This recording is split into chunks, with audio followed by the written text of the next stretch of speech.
This episode of Success Through Connections is brought to you by Legacy Realty Group, North Florida. The team that treats your home, your time, and your goals as top priority.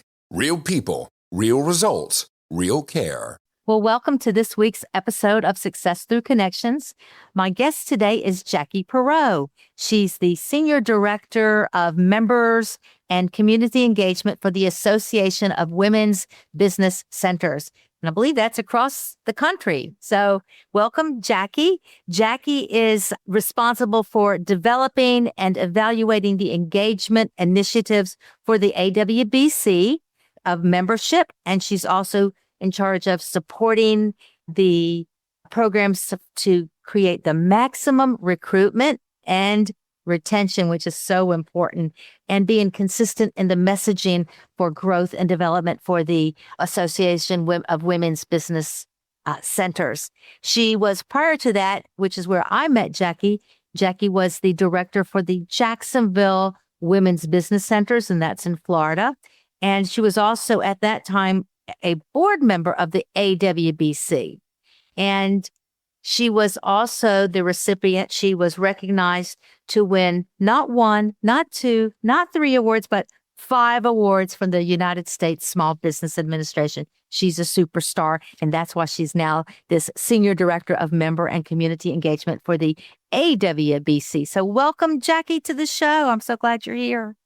Thank you so much, Zelda. I'm excited to be here, have this conversation with you today, and hope that our listeners get a little takeaway from what the programs that we offer at AWBC. And that's what we're going to dive into. So first of all, I wanted to ask you, how many centers are there across the states? Yeah, so each state has a women's business center. We are from Alaska all the way to Puerto Rico. So we even have one on the U.S. territory of Puerto Rico. We are in the process of opening up another women's business center on the territory of the U.S. Virgin Islands. So there are over 150 women's business centers.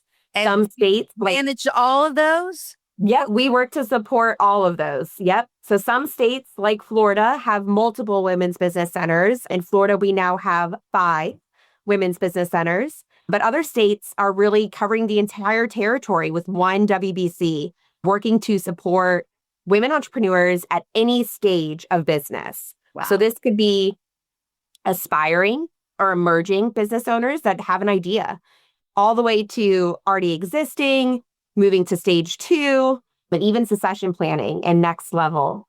Well, we're going to get into some of those programs in just a minute. I wanted to ask you, what is the overall mission of the AWBC? What's the overall mission for across this country? Yeah, to work for the economic empowerment of women's business centers by advocating on their behalf and strengthening their relationship with the U.S. Small Business Administration and the communities that they serve. So I know that they have different programs. I wanted to know, does each center have the freedom to structure their own local programs, or is it all national programs? Because every community seems to be a little different. So do they? That's a great question. Yeah, great question. So, and that's what's so unique about women's business centers under the SBA is that, yes, there are, they apply for a federal grant each year or a continuation of the federal grant, depending on what cycle that they're in. So there are guidelines to the Women's Business Center program, being that they have to serve unique clients each year. They have to empower business starts in their community. One of the biggest focuses under the SBA for women's business centers is that access to capital and and then jobs that they're creating. So those are kind of the guidelines. But when you nail it down, the programs itself can be very unique to the communities that they serve. So we've got women's business centers in rural areas across the country, and then we have some in very urban areas. Those programs look very different, which makes them unique in the services that they offer. So when you say that they have some of their own programs, which I would have thought that they did, can you share with us some of the more creative and impactful programs that you've seen in action? Absolutely. So there are different programs and offered in different languages as well. So some of our women's business centers are highly skilled in retail, and they're creating cohorts around starting a retail incubator There are some programs, as I mentioned, in our rural areas that are working with agriculture in the U.S. Department of Agriculture and creating like food truck opportunities or food fairs from local vendors. So those are just a few examples. Manufacturing has become a wide importance across the SBA as well. So there's different programs that are tailored to those different needs. Are there some standout programs that you can share with us that they're just really innovative at that center level? Yeah, I would say definitely the retail incubators. Those have been very successful. When you think about women entrepreneurs, they are usually taking something that they're very skilled in and creating that business opportunity from there. So retail incubators have been a growing trend across the different WBCs. What they're doing with those incubators is they're curating a small group of female entrepreneurs, taking them through technical assistance training. Then what they're doing as well is they're opening up an incubator space where these women who aren't quite at the stage of owning their own shop, maybe they've been selling a little bit on e-commerce, which they'll continue to do, but this allows them a space where they can collectively sell together.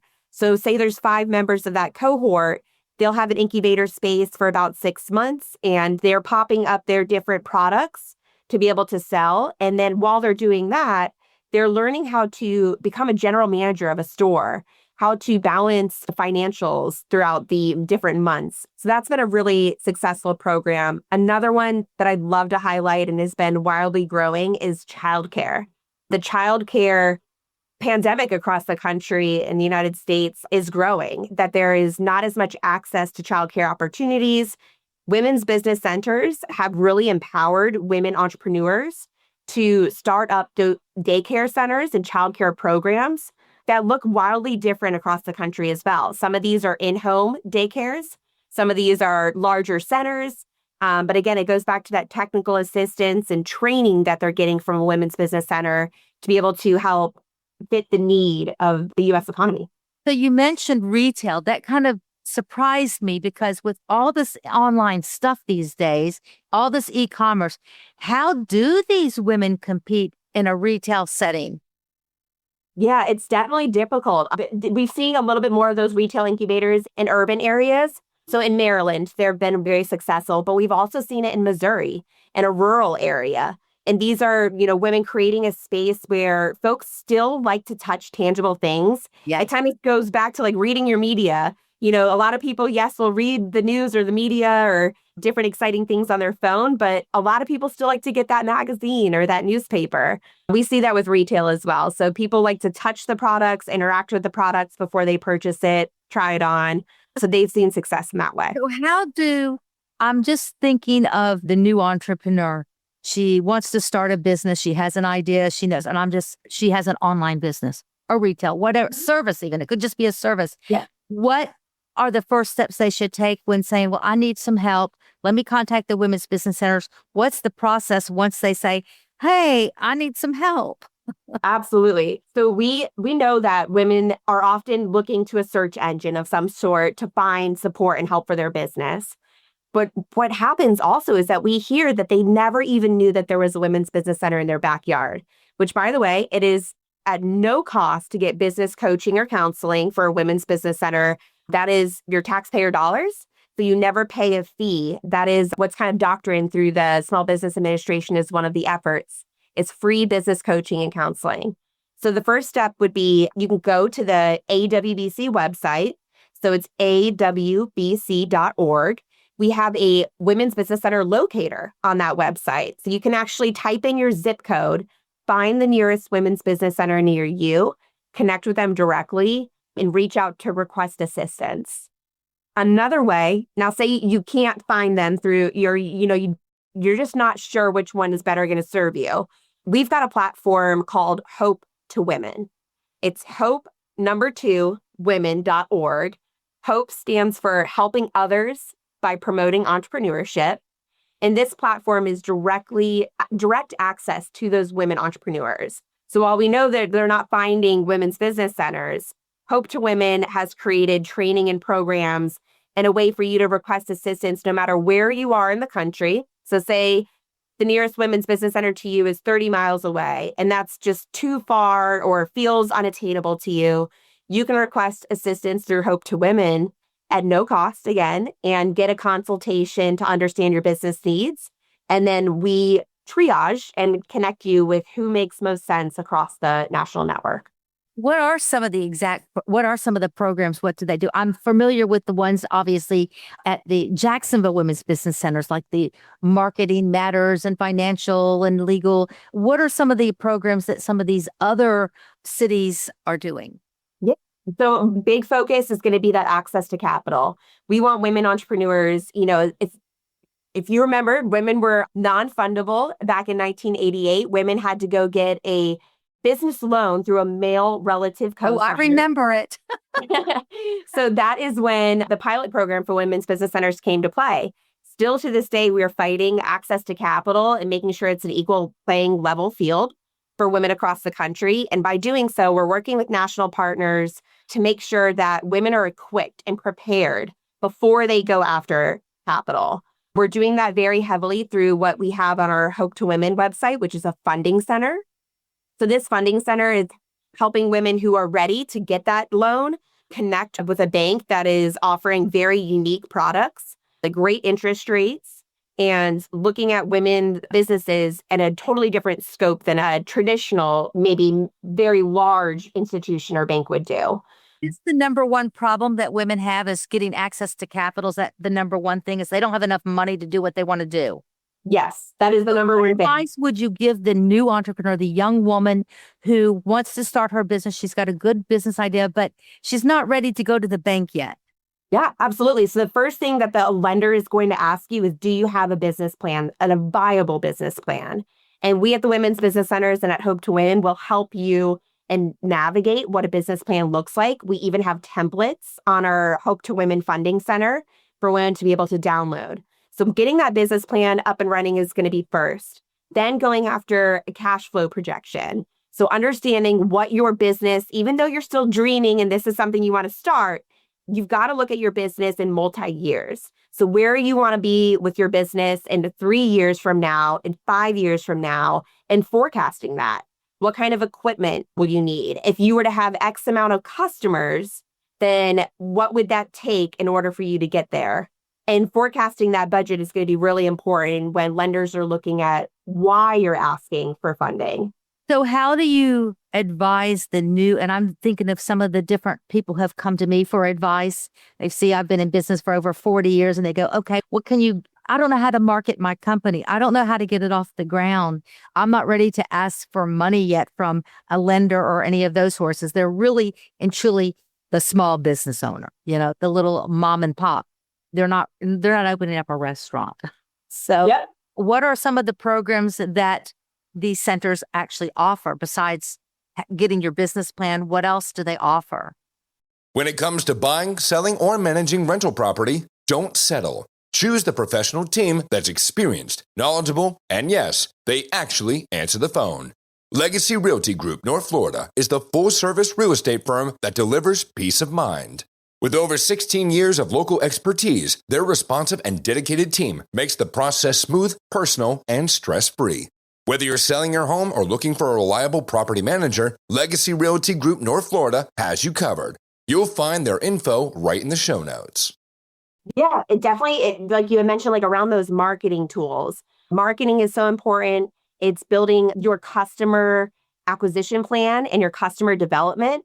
So understanding who is going to be the customer. We always say that not everybody can be your customer. There's some things that you'll offer that people just won't need at this time. So understanding what that looks like, but definitely developing your brand, looking and making sure that your brand name is not already being used somewhere else. We see businesses that have a great idea and they had no idea that somebody else had a trademark or on a brand or a name. So definitely understanding that marketing component is going to be a first step. But when I say marketing too, it doesn't mean that go and spend tons of money on opening up a website. Start small. Start getting your kind of ducks in a row. Building that business plan, which should be a living document, really helps guide you in a lot of those efforts because it's going to ask you those questions. So when you just start with the business plan and kind of document some of your ideas, you, as a living document, you add to it, you evaluate it, and then you adjust where needed. Yeah, it doesn't change once a year. It changes constantly. Yeah, it's very fluid. It's like, I think people don't get that. They go, okay, I wrote it, I'm done. Like, no, you're not done. You're not done. Never done. It's going to change. So what are some of the most common challenges that the centers have? The centers themselves have a challenge of just kind of capacity. As we've seen, even since the pandemic, women entrepreneurs are on the rise. There are more and more women that are seeking support now more than ever. Prior to the pandemic, business owners were doing a lot of it on their own, and they weren't always asking for support or help. But when the COVID-19 pandemic came out, business ownership really took precedent, and you didn't have to do things traditionally. So some capacity levels of the Women's Business Center, and it's because since the program started back in 1988, it has never been modernized. We're still fighting for modernization with the federal government for the program nationally to make sure that if this program continues to grow, that the women's business centers themselves have the capacity and the staff and the resources and tools to serve the growing need of the entrepreneur. So are there any upcoming national initiatives or campaigns that the center directors or the community members should be getting excited about? Yeah, absolutely. So each year, the Association of Women's Business Centers hosts an annual leadership conference. What we've seen as well is historically and in the past, this conference was really for women's business centers, those technical assistance resource providers, to come together and strengthen their programs. But we're seeing now more than ever that entrepreneurs are attending our conference as well, and largely because of some of the partnerships that we have on a national level. So this year's conference is in September. It's in Washington, D.C. The theme is Power Up, and we're inviting entrepreneurs to attend this conference, and there will be specific tracks around childcare, manufacturing, rural development, and access to capital. And they're able and welcome to attend this conference and learn amongst the women's business centers. And when is that going to be? In September? September, it'll start the 22nd through the 24th. Okay, so I imagine you have speakers and breakout sessions and all kinds of great things for the woman entrepreneur. That sounds exciting, actually. I might have to come. That sounds kind of fun. So is there, I know a lot of people, like you said, they're not even aware that there are women's business centers out there. So if someone is tuning in today and they're listening to us and they're thinking, I didn't know that there was a local women's business center. Why should I join it? I'm thinking, what are they missing out on if they don't become a member? Yeah. So, and there's really no application to join. There's no membership fee. So really just coming to a women's business center to even bounce ideas, to get somebody to review the documents that you have. It also becomes a support network. So you'll meet with other entrepreneurs that are, growing their businesses or aspiring just like you, and you'll meet with them and be able to connect with like-minded individuals to grow your business. So it's a community. I love how you meet so many people when you go to these things. I'm all about the networking. That's what I write about. So I'm all about the connections, and you make such great connections when you go to these different events and things that the women's business centers have. Now, Jackie, you have a bird's eye view. You get to see what all these different states are doing, all the different business centers are doing. Can you tell us, have you heard of, maybe you've experienced it, or maybe one of your center's directors have heard of it, that when somebody joins or becomes a member of the Women's Business Center and they've taken some of the programs, has there been one real standout success story that you can think of with someone who really benefited from the Women's Business Center? I'm sure there's many, but is there any that really stand out with you? Yeah, the testimonials and the success stories often come back again to the access of capital, that they had gone to a lender in their area or gone to a banker and were turned down or turned away and said, you're not ready. This isn't your time. We don't have a product for you at our bank. Women's business centers have often been able to change that narrative by equipping and preparing entrepreneurs that are to gear them up to be eligible and ready for access to capital. I think as well, we have a national partner with Stearns Bank, and that they're supporting our funding center, and they're not taking state lines, right? So they can support the entire country, and all of the entrepreneurs, no matter where they're coming from, help grow their businesses. So we've seen a lot of those testimonials and success come from there. Okay, so there's not one standout one then. Not necessarily, no. Okay, that's fair. That's fair. So how can people support or partner with their local women's business center? And what's the best way for our listeners to connect and get involved with the centers? Yeah, so support comes in various ways. So maybe you're not a business owner, or you maybe would like to support business owners. So there's a lot of volunteer efforts that women's business centers have in terms of teaching different courses, becoming a business coach or counselor, and guiding those entrepreneurs. Always, those women's business centers are fundraising often as well. So helping with any fundraising efforts, whether that's from yourself or maybe a relationship that you have. And then for the women's business owners themselves, taking just a leap of faith, going to a women's business center and seeing what they have to offer, setting up that initial request for assistance and technical assistance support, you'll really be surprised by how much growth you can achieve by just talking with somebody at a women's business center about your ideas or where you're at. And they'll sometimes bring up things you've never considered about your business. So how do you see these women's business centers evolving over the next 5 years? Are there new strategies, new technologies, new programs in the pipeline? How do you see this evolving? Yeah, we've seen the network grow. So there has been open funding opportunities through the Small Business Administration. Each year, the Women's Business Center program has grown across the country. So we're really, and as I mentioned in the beginning, how we're trying to get on the U.S. Virgin Islands as a territory, there's a lot of growth happening. And we're just seeing that from the demand of the country and where entrepreneurship is right now. Okay. Well, I know that you are someone who's deeply involved with the branding and community engagement. So what advice would you give the women entrepreneurs that are trying to build a stronger presence in their own local markets? Yeah, so definitely creating a timeline of what you want for your marketing. So coming up with a schedule of, how you want to communicate, and whether it's a new product or a service or something exciting that's going on with your business, whether it be an anniversary, a new hire, a testimonial from your clients. How can you capture that information and then create kind of a schedule throughout the year? If you can do, 1 or 2 different posts, either on social media, doing something live. We've seen a lot of success through live video these days is growing very much. So creating these, it's free to create a Facebook and an Instagram. I always highly recommend, though, for business owners to get on LinkedIn.